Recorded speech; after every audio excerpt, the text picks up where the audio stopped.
بچه‌ها، خوش اومدید به اولین ولاگ کانال من. چقدر حرف میزنیم و حرف نزنیم، بریم در ادامه داشته باشیم، ببینیم کجا میخوایم بریم اصلا.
که سیستمش ضعیف بود ولی هیچ وقت زولا رو نصب نکرد. الحمدلله الحمدلله الحمدلله الحمدلله الحمدلله.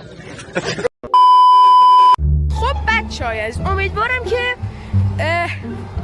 برید تو کامنت ها نوشته باشید که آقا ما داریم کجا میریم. فقط برید تو کامنت ها بنویسید، لایک هم بکنید، سابسکرایب هم بکنید. من یادم رفت بهتون بگم اول ویدیو، ولی خب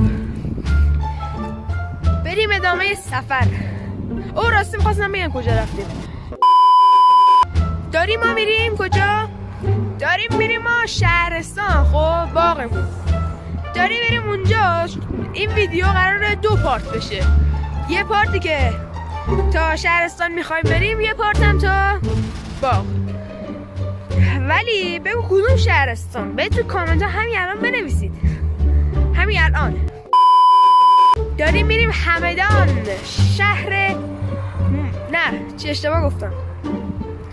میریم همدان، شهرستان توی سرکان شهر شکوفه های گردو و بادام، شهر منبتکاری ملایه روز، شهر گردوهای خندان، شهر داشتم میگفتم سلامتی گیمری که سیستمش ضعیف بود ولی هیچ وقت زولا رو نصب نکرد.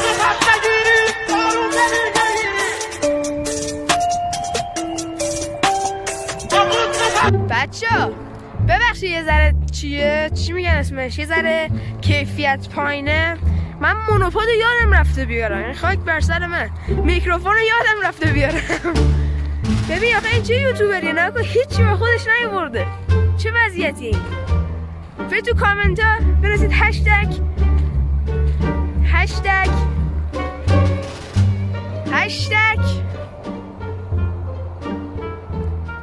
برید تو کامنت ها همین الان بنویسید هشتگ بی فکری. هشتگ چی میگن؟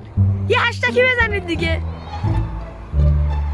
هشتگ بی فکری چیه آخه؟ این چه وضعیتیه؟ جمع کنیم بساطو.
خب بچه‌ها اینم از ویدیوی امروز. امیدوارم خوشتون اومده باشه. لایک و سابسکرایب حتما یادتون نره. کامنت بذارید ببینید جای خوشگلی بود یا نه که آوردمتون. شاید 3 پارت داشته باشه یا 2 پارت، نمیدونم، اینو معلوم نیست. شاید 2 پارت باشه به احتمال زیاد، ولی هست. امیدوارم خوشتون اومده باشه این ویدیو. تا ویدیوی بعدی، خداحافظ.